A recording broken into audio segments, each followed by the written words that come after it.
ឥឡូវនេះយើងកំពុងតែទាញបង្គោលលបងបាទអានេះឈើកាលពីមុនយើងធ្វើសិប្បកម្មបាទអត់ត្រង់ទេគឺអត់ទៅណាទេនៅផ្ទះដាក់បង្គោលលបងតាមផ្ទះមកអ្នកគ្នាបាទឥឡូវទៅមើលសកម្មភាពអស់គ្នាបាទតោះបាទនេះឥឡូវយើងកំពុងតែអូសបង្គោលលបងបាទធំធ្វើខ្លោងទីផ្ទះបាទជីវាស្អាតមកអ្នកគ្នាបាទពួកអីអត់សូវបានមើលថែទេឥឡូវយើងមើលថែម្ដងដាក់បង្គោលដាក់ធ្វើខ្លោងទីផ្ទះឲ្យរៀងស្អាតបន្តិចព្រោះវាចរន្តហោងពេកបាទនេះ M60 បាទត្រង់បានមួយនឹងជាពាក់គេដល់ក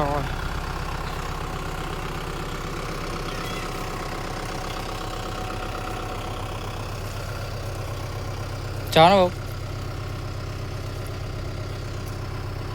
mình mía tê màu mấy chuông tê màu tê mà lên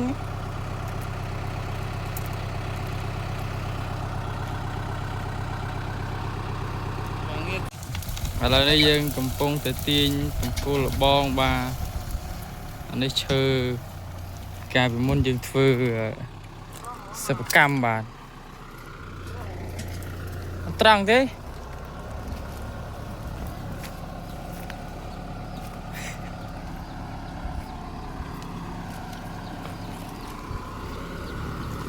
វាហ្នឹងមក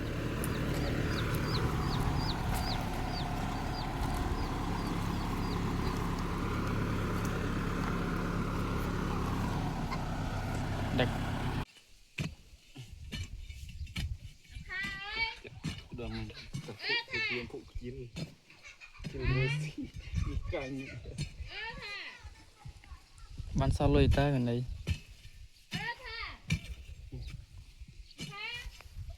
លុយចំណីទេយកទៅចាប់បានក្នុងគូអញទីយកទៅចាប់ក្នុងប្រអប់គូយកចាប់